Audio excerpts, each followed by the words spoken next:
पहलगाम दहशतवादी हल्ल्याच्या तपासात एनआयएला मोठं यश मिळाले।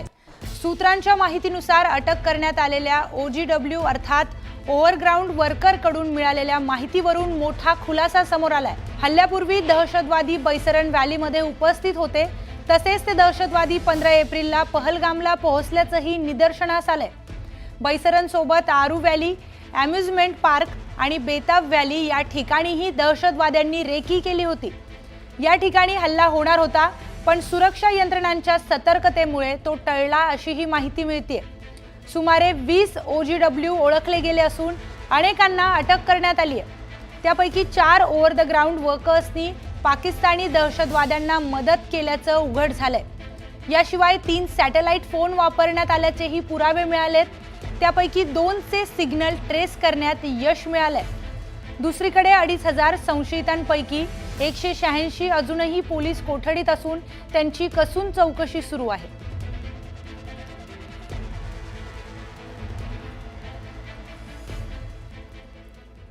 दरम्यान जम्मू काश्मीर मधील पहलगाम इथे दहशतवादी हल्ला झाला होता। याच हल्ल्यादरम्यान आज सुप्रीम कोर्टात सुनावणी होणार आहे। केंद्रशासित प्रदेशातील 3 रहिवाशांनी कोर्टात याचिका दाखल केली। यात सुप्रीम कोर्टाला दहशतवादी हल्ल्याची जबाबदारी निश्चित करण्यासाठी केंद्र सरकारला विशेष तपास पथक स्थापन करण्याचे निर्देश देण्याची विनंती करण्यात आली आहे। याचिकाकर्त्यांनी केंद्रशासित प्रदेशातील पर्यटन क्षेत्रातील नागरिकांच्या सुरक्षिततेची खात्री करण्यासाठी कृती आराखडा तयार करण्याचे निर्देश देण्याची मागणीही कोर्टाकडे केली आहे।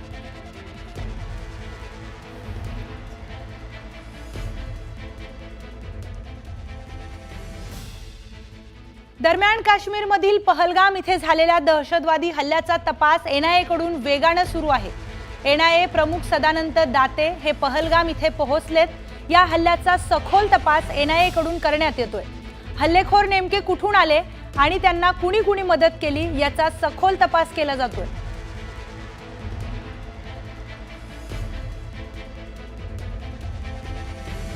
दरम्यान काश्मीरमधील पहलगाम इथे झालेल्या भ्याड दहशतवादी हल्ल्याचा तपास आता एनआयए कडून वेगाने सुरू आहे। एनआयएचे प्रमुख सदानंद दाते हे पहलगाम इथे पोहोचलेत आणि तिथे पोहोचून त्या हल्ल्याचा सखोल तपास एनआयए कडून करण्यात येतोय। या संदर्भातील अधिक माहिती घेऊयात आपले प्रतिनिधी प्रशांत लीला रामदास यांच्याकडून। प्रशांत, एनआयए कडून पहलगाम हल्ल्याची सखोल चौकशी सुरू असल्याचं समजतंय आणि सदानंद दाते स्वतः पहलगाम मध्ये पोहोचलेत, काय अधिकची माहिती? बरोबर, ज्यापर्यंत माहिती मिळते की एनआयएचे महासंचालक जे आहेत सदानंद दाते जे आहेत ते 2 IG आणि 1 DIG सोबत पहलगामचा दौरा करत आहे। दहशतवादी हल्ल्याला तपासाचा जो आहे त्याला गती देण्याकरता ते सूत्र दाखल झालेले आहेत आणि संपूर्ण जो पहलगाम मध्ये दहशतवादी हल्ला झाला ज्यामध्ये 22 एप्रिलला आणि त्यामध्ये जवळपास 26 निष्पाप पर्यटकांचा जीव गेला होता, तर त्या संदर्भातली संपूर्ण चौकशी राष्ट्रीय तपास यंत्रणा म्हणजे एनआयए करत आहे। आणि आता खुद्द एनआयएच्या ज्येष्ठ अधिकाऱ्यांनी संपूर्ण घटनास्थळाची पाहणी करताय। आपण काल ट्रेनिंग मॅपिंग झालं होतं, त्यानंतर हल्ले आणि कशाबद्दल त्यांची ठिकाण आज एनआयएचे ज्येष्ठ अधिकारी खुद्द महासंचालक पहलगामच्या दौऱ्यावर आले आणि निश्चितपणे या तपासाला गती मिळावी असा त्यांचा प्रयत्न असणार आहे। धन्यवाद प्रशांत, आपण दिलेल्या माहितीसाठी। पुढची एक ब्रेकिंग न्यूज समोर येते। पहलगाम मधील दहशतवादी हल्ल्यानंतर भारत पाकिस्तानवर कारवाई करण्याच्या तयारीत आहे। यामुळे पाकिस्तानमध्ये भीतीचं वातावरण निर्माण झालंय। या दडपणाखाली पाकिस्तान सरकारनं त्यांच्या राष्ट्रीय सुरक्षा सल्लागाराला तात्काळ सुट्टीवर पाठवले। सूत्रांच्या माहितीनुसार ISIचे प्रमुख असीम मलिक यांच्याकडे सुरक्षा धोरणांची सूत्र सोपवण्यात आली आहेत। ही हालचाल भारताच्या दबावामुळे घडल्याचं स्पष्ट दिसत आहे। पाकिस्तान सरकारमध्ये गोंधळाचं वातावरण आहे। भारताच्या हालचालींमुळे पाकिस्तानला आंतरराष्ट्रीय स्तरावरही आता मोठ्या संकटांचा सामना करावा लागतोय।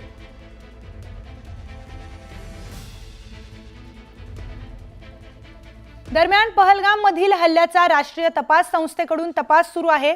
सूत्रांच्या माहितीनुसार हुर्रियत कॉन्फरन्सच्या विविध गटांवर आणि जमाते इस्लामीच्या समर्थकांवर जम्मू काश्मीरच्या अनेक जिल्ह्यांमध्ये छापेमारी करण्यात आली। कुपवाडा, हंदवाडा, अनंतनाग, बांदीपोरा यासह 100 ठिकाणी हे छापे टाकण्यात आलेत। या छाप्यांमध्ये मोठ्या प्रमाणावर देशविरोधी साहित्य आणि डिजिटल पुरावे सापडलेत। हे पुरावे स्पष्ट करतात की बंदी असूनही या संघटनांनी दहशतवाद्यांसाठी ओव्हरग्राऊंड वर्कर नेटवर्क तयार करण्यास मदत केल्याचं समोर आलंय।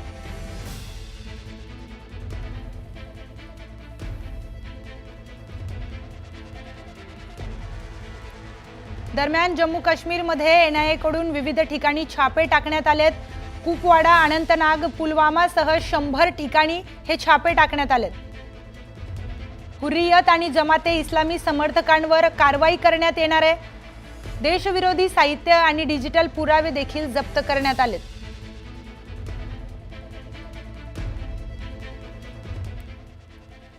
दरम्यान पहलगाम दहशतवादी हल्ल्यातील मुख्य गुन्हेगार हाशिम मुसाचे हँडलर त्याला काश्मीरमधून सुरक्षितपणे बाहेर आणण्यासाठी सर्वतोपरी प्रयत्न करत असल्याची माहिती मिळते।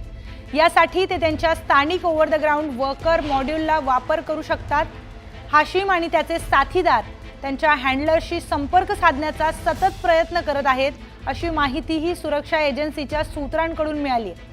सूत्रांच्या माहितीनुसार दहशतवादी हे पहलगामच्या 25 ते 30 किलोमीटरच्या परिसरात कुठेतरी लपले आहेत।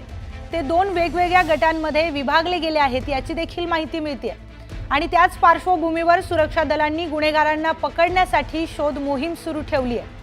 दुसरीकडे 21 एप्रिलला हाशिम मुसा आणि त्याच्या सोबत हल्ला करणारे दहशतवादी बैसरणमध्येच उपस्थित होते का हे शोधण्याचा देखील प्रयत्न तपास यंत्रणा करतात।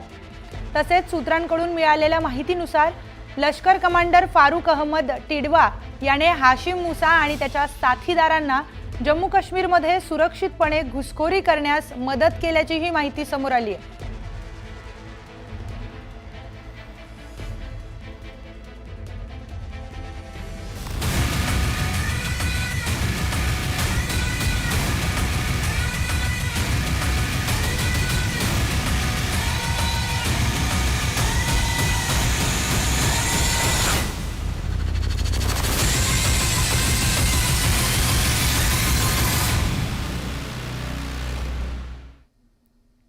दरम्यान दहशतवादाला पाठिंबा देणाऱ्या पाकिस्तानचे नजीकच्या काळात 4 तुकडे होऊ शकतात अशी माहिती समोर आली आहे। पाकिस्तानातील सध्याची अराजकतेची परिस्थिती भारताच्या पथ्यावर पडणारी आहे।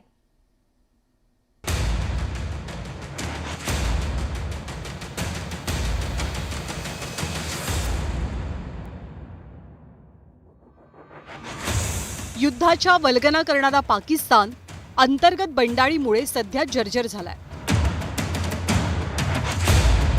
तुम्हाला आठवत असेल की 11 मार्च 2025 ला बलुचिस्तान लिबरेशन आर्मीनं एका रेल्वेचं अपहरण केलं होतं। पाकिस्तानच्या 214 सैनिकांचा खात्मा केल्याचा दावा बलुचिस्तान लिबरेशन आर्मीनं केलेला आणि यावरूनच पाकिस्तानच्या सैन्याला त्यांच्याच देशात किती मोठं आव्हान निर्माण झालंय हे लक्षात येतं। पाकिस्तानातील कोणते 4 प्रांत स्वतंत्र होऊ शकतात तेही आपण पाहूया। बलुचिस्तान, पख्तुनिस्तान, पंजाब आणि सिंधमुळे पाकिस्तानचे 4 तुकडे होऊ शकतात। तर पाकव्याप्त काश्मीर हा भारताचाच भाग असल्याचं सरकारनं आधी स्पष्ट केलंय।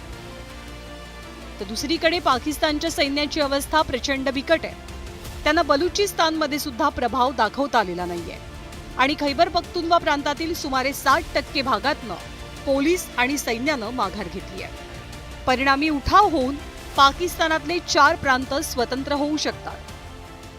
तो आज वो दिन आ गया है जब हमारे देश के ऊपर एक अटैक हुआ है, डायरेक्ट अटैक हुआ है, तो हम अपना डिफेंस लेने के लिए सब जिम्मेदार हैं और हम अपनी पूरी रिस्पॉन्सिबिलिटी लेते हैं और हमें पूरे राइट्स हैं आज कि हम अपने डिफेंस के लिए कोई भी तगड़ा सख्त कदम उठा सकें। पाकिस्तानच्या सैन्याला त्यांच्याच देशात कुणी आव्हान दिलंय ते सुद्धा पाहूया। Balochistan liberation army, Baloch Republican army, Baloch national movement आणि बलूच स्टुडंट्स ऑर्गनायझेशननं पाकिस्तान विरोधी भूमिका घेतली आहे। खरं तर खैबर पख्तुनवा अफगाणिस्तानच्या सीमेला लागूनच आहे। भारत आणि अफगाणिस्तानचे मैत्रीपूर्ण संबंध पख्तुनिस्तानच्या निर्मितीसाठी फायद्याचे ठरू शकतात। पाकिस्तान उसना उसान आणून युद्धाच्या घोषणा करतंय तर खरं, पण सध्या पाकिस्तानवर 70 लाख कोटींचं कर्ज आहे। परिणामी युद्धामुळे आधीच भिकेला लागलेल्या पाकिस्तानवर पुन्हा एकदा जगासमोर कटोरा घेऊन जाण्याची वेळ येऊ शकते. त्यामुळे आता तरी पाकिस्तान सुधारणार की नाही हा प्रश्न निर्माण झालाय. आणि जर पाकिस्ताननं आगळीक करण्याचा प्रयत्न केला तर 4 नवे देश अस्तित्वात येऊन जगाचा नकाशा नक्कीच बदलू शकतो. Bureau report, news 18 Lokmat. वळूया पुढच्या बातमीकडे. मुंबईतील BKC येथील जिओ वर्ल्ड सेंटर इथे 1 ते 4 मे 2025 पर्यंत वर्ल्ड ऑडिओ व्हिज्युअल एंटरटेनमेंट समिटचं आयोजन करण्यात आलंय. या कार्यक्रमाचं उद्घाटन पंतप्रधान नरेंद्र मोदी यांच्या हस्ते होणार आहे. या कार्यक्रमाचं यजमानपद महाराष्ट्र शासनाकडे असून मुख्यमंत्री देवेंद्र फडणवीस यांच्या नेतृत्वाखाली हे आयोजन होत आहे. परराष्ट्र मंत्री S जयशंकर, केंद्रीय रेल्वे मंत्री अश्विनी वैष्णव, मुख्यमंत्री देवेंद्र फडणवीस, उपमुख्यमंत्री एकनाथ शिंदे आणि अजित पवार उपस्थित राहणार आहेत.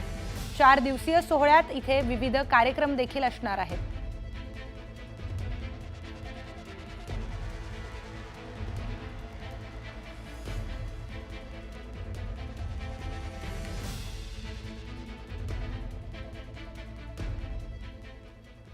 दरम्यान सरकारच्या 100 दिवसांचं रिपोर्ट कार्ड जाहीर करण्यात आलंय.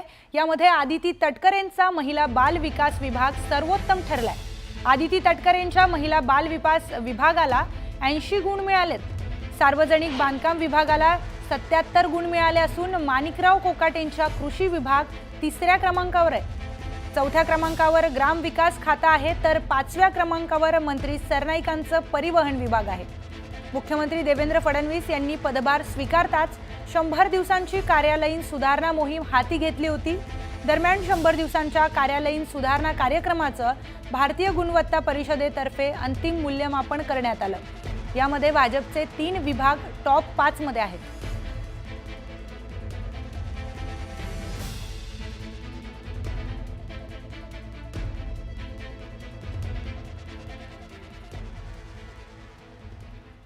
उपमुख्यमंत्री अजित पवार आपल्या वक्तशीरपणाबद्दल प्रख्यात आहेत. पुण्यात उद्घाटनावेळी नाराजी नाट्य रंगल्याचं पाहायला मिळालंय. कारण पुण्यात परशुराम आर्थिक विकास महामंडळाचे वेळेआधीच उद्घाटन करण्यात आले. उपमुख्यमंत्री अजित पवारांकडून वेळेच्या 10 मिनिटं आधीच उद्घाटन करण्यात आलंय. या उद्घाटन कार्यक्रमाला खासदार मेधा कुलकर्णी उशिरा पोहोचल्या. त्यामुळे अजितदादांनी उद्घाटन केलं. त्यावर खासदार मेधा कुलकर्णींनी अजित पवारांसमोरच नाराजी व्यक्त केली. कुलकर्णींच्या नाराजीनंतर दादांकडून पुन्हा एकदा उद्घाटन करण्यात आलंय. दादा 6:30च्या आधी झालं. 7:30चं टायमिंग होतं, त्याच्या अगोदरच झालं. मला माहिती झाले. आपण मला काय माहिती तुम्ही येणार आपण परत मी येणार ना. आता परशुराम मंडळ कधी नव्हे ते झालंय आमचं. दादा 7:30च्या आधी झालं. 7:30चं टायमिंग होतं, त्याच्या अगोदरच झालं. मला माहिती झाले. आपण मला काय माहिती तुम्ही येणार आपण परत मी येणार ना. आता परशुराम मंडळ कधी नव्हे ते झालंय आमचं.